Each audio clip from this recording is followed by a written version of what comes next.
కొన్నాళ్ల కింద తెలంగాణ రాష్ట్రంలోని మందుగోపల కింగ్ ఫిషర్ కంపెనీ చేతువార్త చెప్పింది. బీర్ల సరఫరా నిలిపివేసినట్లు షాక్ ఇచ్చింది. అయితే తాజాగా లిక్కర్ లవర్స్ గా సంస్థ కిక్ ఇచ్చే న్యూస్ చెప్పింది. తెలంగాణలోని లిక్కర్ లవర్స్ కు అదిరిపోయే గుడ్ న్యూస్.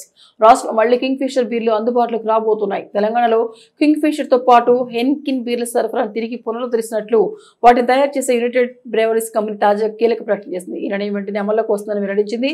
అలాగే తెలంగాణ బ్రేవరీస్ కార్పొరేషన్ లిమిటెడ్ తో చర్చ జరిపాక ఈ డెసిషన్ తీసుకున్నామని పేర్కొంది. బీర్ల ధరలు సకాలంలో బకాయిల చెల్లింపులు తదితర అంశాలపై తెలంగాణ ప్రభుత్వం చర్చల అనంతరం వాటి సరఫరా మీద సోమవారం తమ నిర్ణయాన్ని ప్రకటించింది. యునైటెడ్ బ్రేవరీస్ తమ డిమాండ్ల మీద త్వరలోనే డెసిషన్ తీసుకుంటామని గవర్నమెంట్ తెలపడంతో కస్టమర్లు, కార్మికులను దృష్టిలో ఉంచుకొని వెనక్కి తగ్గామని స్పష్టం చేసింది. సర్కారు హామీతో బీర్ల సరఫరాను పునరుద్ధరిస్తున్నామని యునైటెడ్ బ్రేవరీస్ చెప్పుకొచ్చింది. కాగా బీర్ల తయారీపై ప్రకటనతో ఆ సంస్థ షేర్ ధర ఒక్కసారిగా దూసుకెళ్లింది.